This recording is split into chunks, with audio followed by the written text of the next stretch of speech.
বৃহস্পতিবার সারাদিন মুর্শিদাবাদ বিধানসভার বিভিন্ন এলাকায় ভোট প্রচার সারলেন বিজেপি প্রার্থী গৌরীশঙ্কর ঘোষ।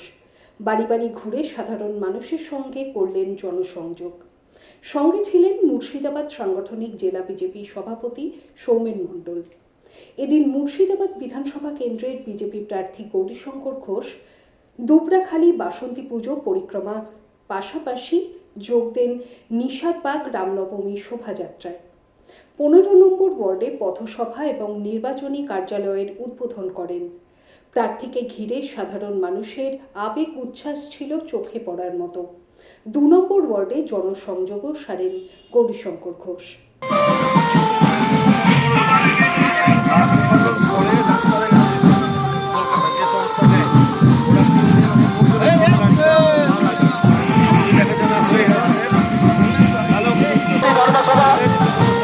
শোভাযাত্রা এই শোভাযাত্রায় সকল সনাতনী রামনবমীর মধ্য দিয়ে এই রামনবমীকে কেন্দ্র করে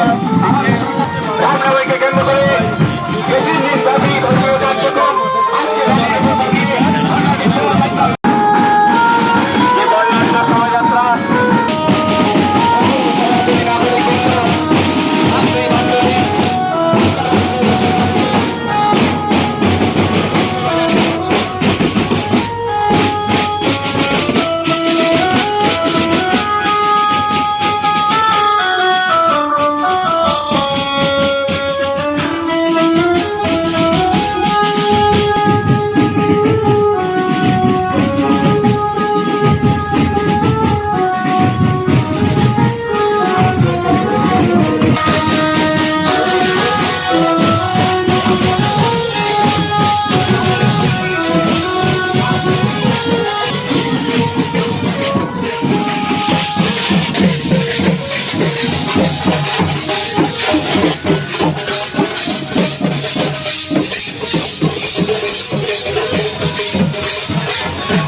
দেখুন, আমরা হিন্দু ধর্মের মানুষ। আমাদের পরম পুরুষোত্তম রামচন্দ্রের আগামীকাল জন্মতিথি। সেই রামনবমী উপলক্ষে আজকে নিশাদবাগ আমাদের যে রাম মন্দির, সেই মন্দিরের পক্ষ থেকে যে শোভাযাত্রা, সেই শোভাযাত্রায় আমরা অংশ নিয়েছি।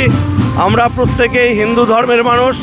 আমাদের যে আরাধ্য দেবতা শ্রীরামচন্দ্র, তার যে জন্মতিথি, সেই উপলক্ষে র্যালিতে আমরা আজকে অংশগ্রহণ করেছি।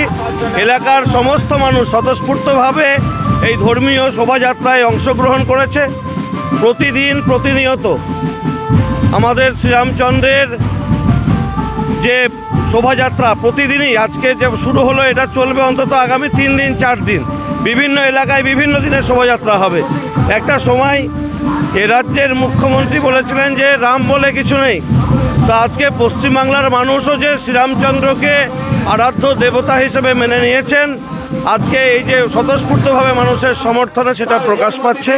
আমরাও এই জন্মতিথিকে সামনে রেখে আজকের এই শোভাযাত্রায় সামিল হয়েছি।